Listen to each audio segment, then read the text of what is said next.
There we go.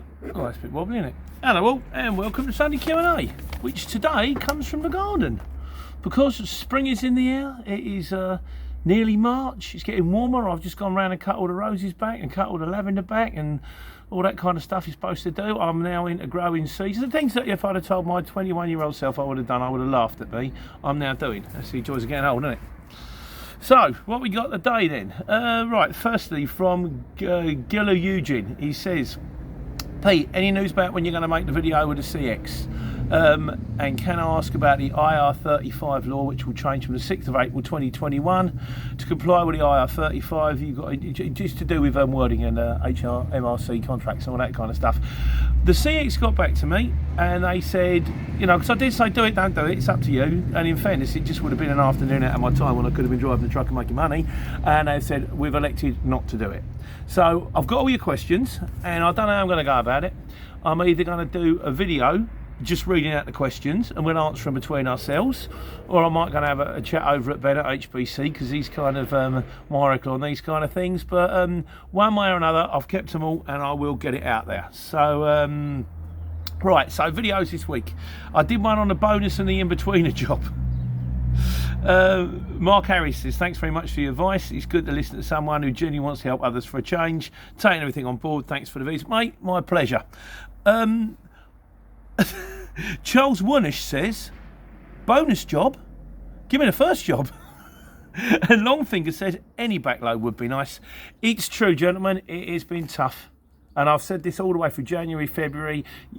January is tough and February are tough anyway, and then we've got lockdown to deal with, so it's double tough. I've had a few people phone me. One guy rang me last week and he said, what's the exchange like? Is it any good at the moment? And I went, any good?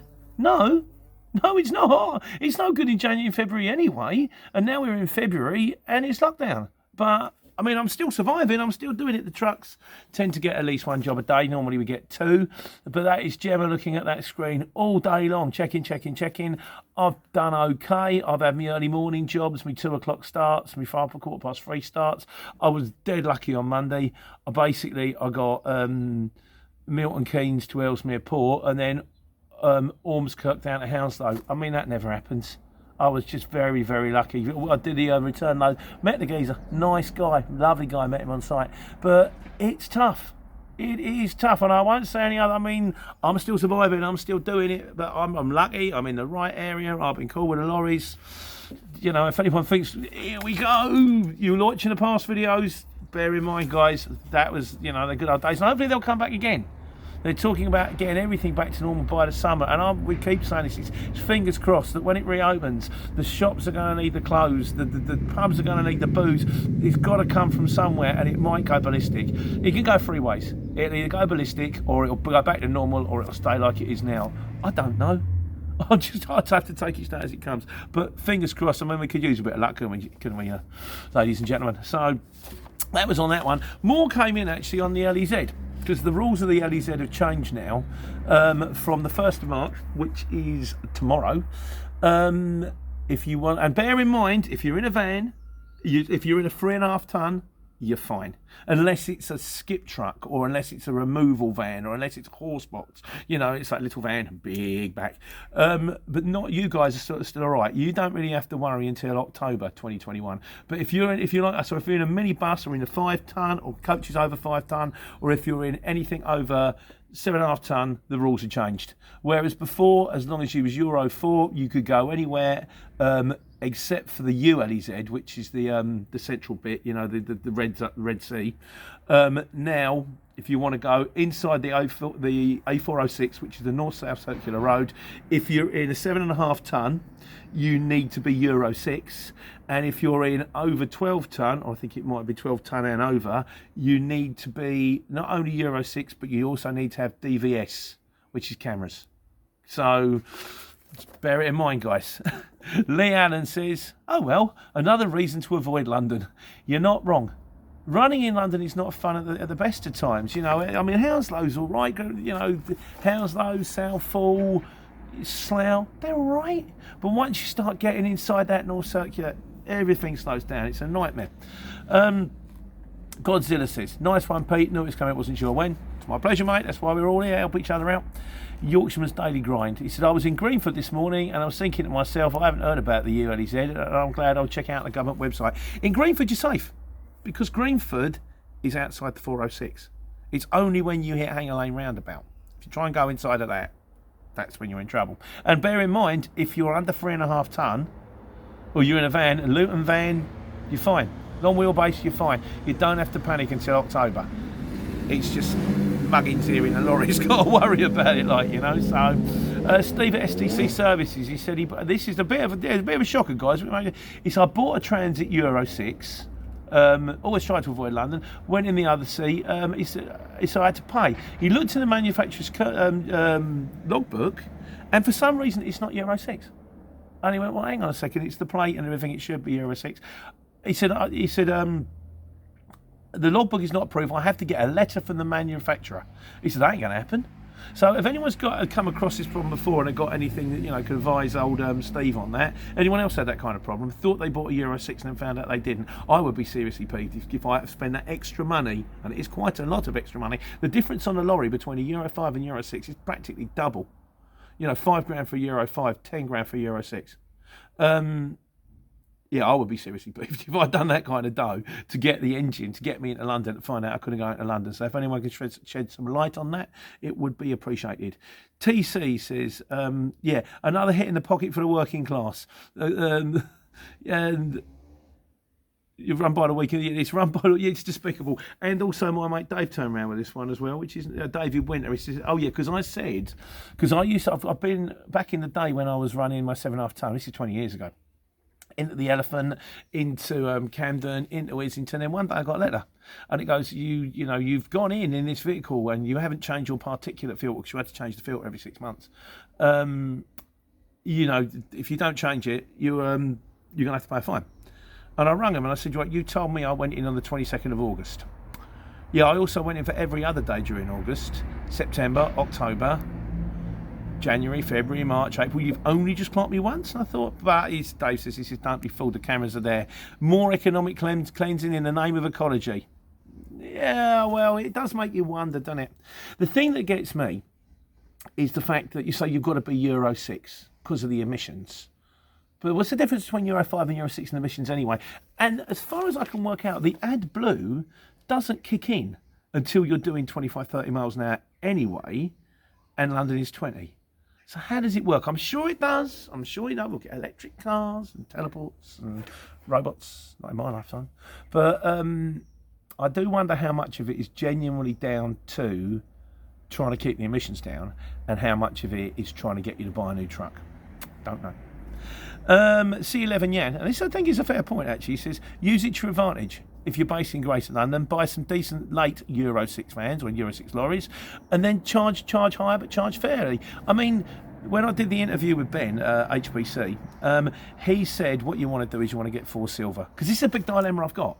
I've now got my test book for May. Now, when I get my test book for May, what do? Do I buy a Euro 6 18 tonne? But then there's a lot of places you can't go into London in an 18 tonne because they're 7.5 tonne zones. So, go in there, or do I buy a cheap 18 tonne and avoid London altogether? Or do I buy a 7.5 tonne, get some DVS fitted on it, which is the equivalent of getting 4 silver. So if you've got 4 silver, if you're moving 8 pallets from Milton Keynes into Camden, it's 350 quid. That's the going rate, because so few people can do it.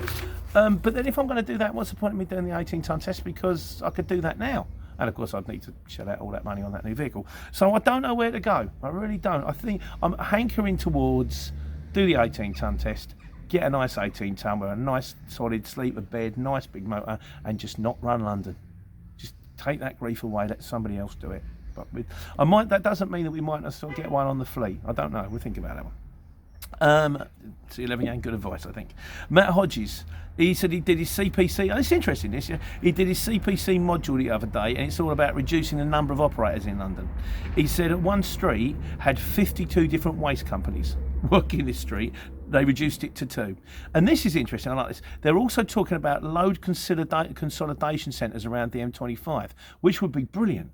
Because the biggest problem I've got at the moment is, say, for example, I got Ellesmere Port to Milton Keynes to Ellesmere Port, and then Ormskirk to Camden pinged up. It's worth a lot of money. It's a long distance, but no one's going to want to pay the extra quid to send me into the zone. But if there was a point where you could go, well, what I can do, actually, there's a drop-off centre at Scratchwood. I'll quote you to drop it off at Scratchwood. Then all you've got to do is get someone to pick it up from Scratchwood and take it in the extra 10 miles. That could be the way forward. But we'll have to watch the space on that one again, isn't it, really? Lee Westcott says, do you pay the charges before you go in after, or is it prepay? Pay after. You normally have to pay that day, or I think, I'm not sure, with the zone, you can pay up to like 10:30 or midnight the following day. Because if you prepay the charge to go in, and bear in mind it is only on trucks at the moment, you have to pay to go into the LEZ, it's vans as well, but unless you're Euro 6. But if you're going into the LEZ, which is the bigger circle, you don't have to worry. But yeah, pay that day, because otherwise, if you pay the charge to go in, and for me it's 100 quid. And then the 10 minutes later, the guy says, "Oh, sorry, that job's cancelled." You can't get your money back. You can't ring them up and say, "I've just paid the charge. I'm not going in the zone. I don't need it now." That's you done, mate. See you later, baked potato. So pay after. And also, you can sometimes set it up on auto pay. I know you can set the LEZ up on auto pay. I don't think you can set the LEZ up on auto pay, because that would be great if you could, because then you couldn't get done. I have to look at that. I don't think you can. Paul Davis. This is why I leave London to Londoners. There's nothing wrong with running in London, except they just don't want to pay you what it's worth. They'll go, you go, okay, well, we need you to move 6 pallets from Islington to Southall. And you want to quote them like 200 quid. 200 quid? 200 quid what? It's only 6 miles. Yeah, 6 miles takes 2 hours.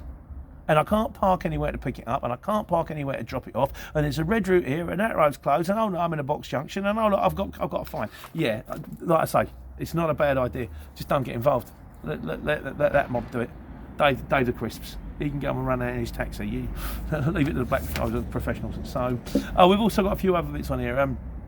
Adam Luther said, there was that thing about tacos going on 2.5 and 3.5 ton vehicles. He said, I think it's only if you're crossing borders into Europe. There's nothing coming out at the moment, so it might just be scaremongering. We just have to wait and see on that score. And Life in Yorkshire said, so are you in Arctics then? Do you have an operator's licence, or do you use a company? We're not in Arctics. I'm in a 7.5 ton, and Harry and Barry, as I noticed the other day, it's Baz, we call him Baz. Harry and Barry are running the 18 tons, and a sterling job they're doing too. If you're watching, gentlemen, thanks very much. Very pleased to have you on the firm. Hong Kong Fui says, we're on miscellaneous now, by the way. We're on the miscellaneous questions. Is there a tramping map of locations you can keep within sprinting distance of a WC if you get caught short? The few responses did come underneath that, so please do check it out. What I find is very useful regarding toilets, not so much with the tramping. With the tramping, I find that the bottles work very well. For me, it's one in the front, one in the back. It's good when you get past 50, you don't walk past the loop. As for the other one, motorway service stations are brilliant, because obviously they've got the facilities around town. Shopping centres. It's not shopping centres, supermarkets. Tesco, Sainsbury's, Aldi's, Morrison's, Lidl's. There's normally one not too far away. They've normally got very big car parks. They often don't have height restrictions in, so you can get the motor in, or if not, you can maybe leave it quite close by. While you're in there, pick up a sandwich or something.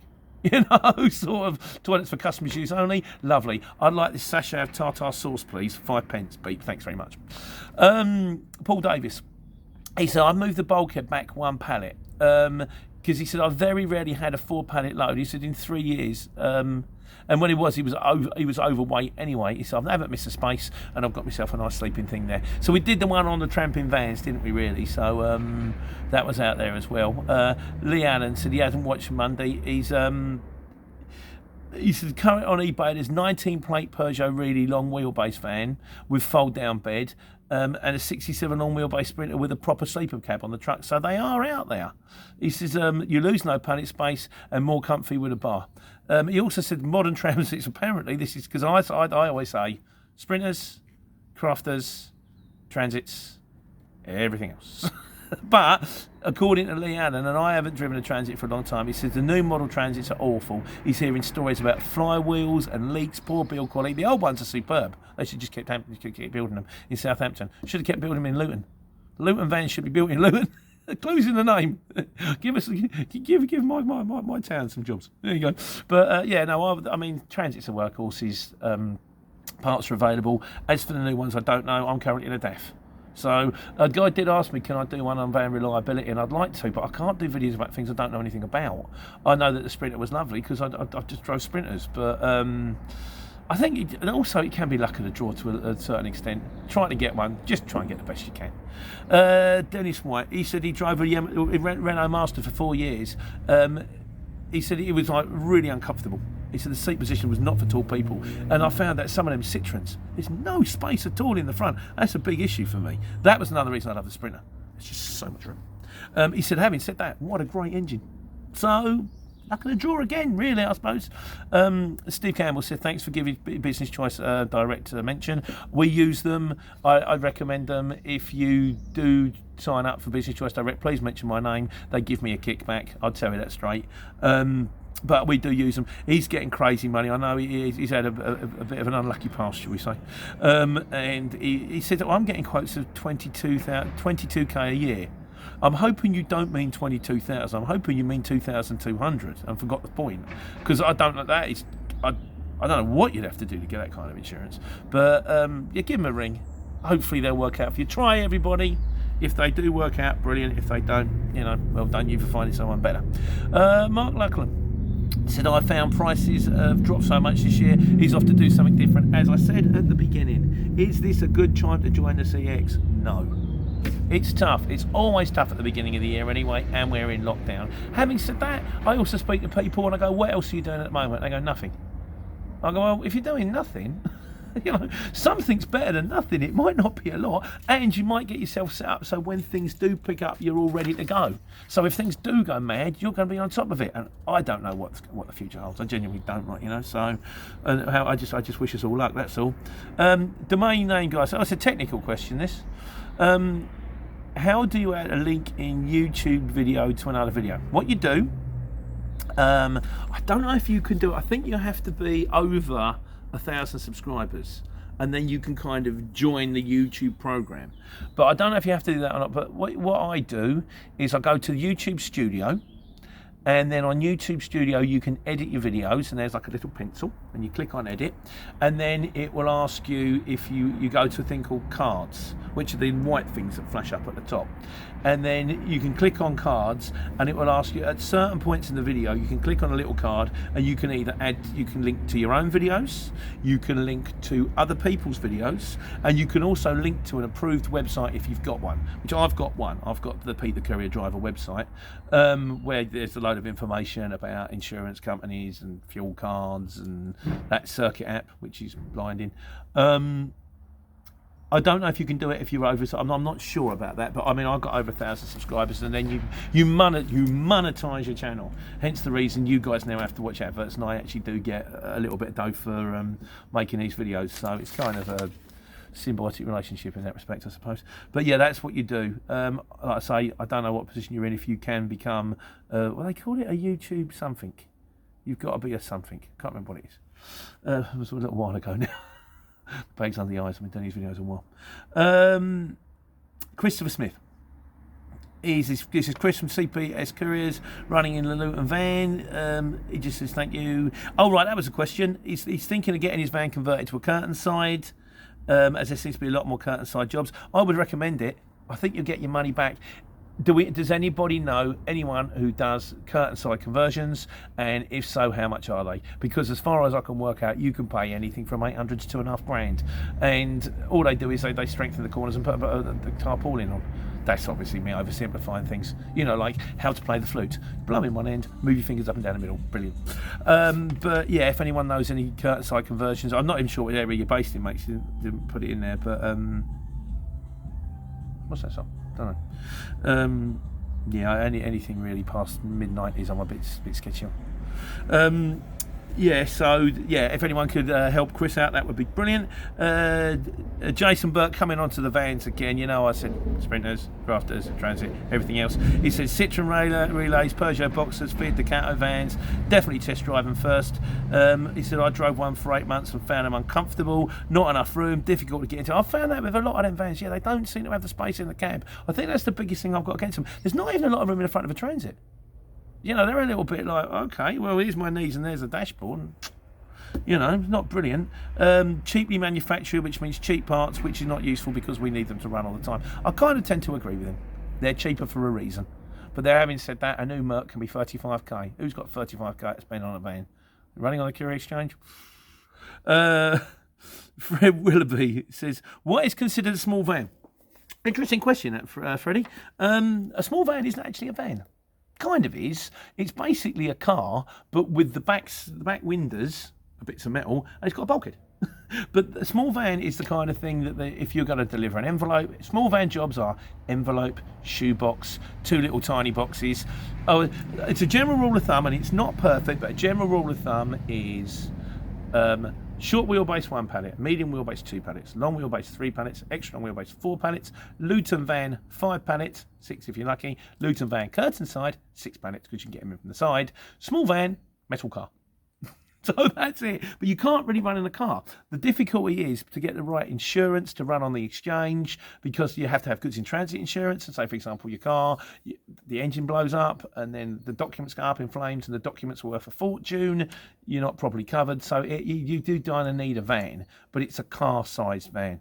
It's not really a van. So Craig Clark, he says, back on the small van thing again. He said, hey Pete, are any small van drivers on the CX that might be able to help me answer my question? Wonder if there are any benefits of buying a Peugeot partner over a Bipper. Don't know. Anybody knows of anyone can help Craig out? The advantages of buying a partner over a Bipper, like I say, Luton Curtain with a tail lift. But you do you.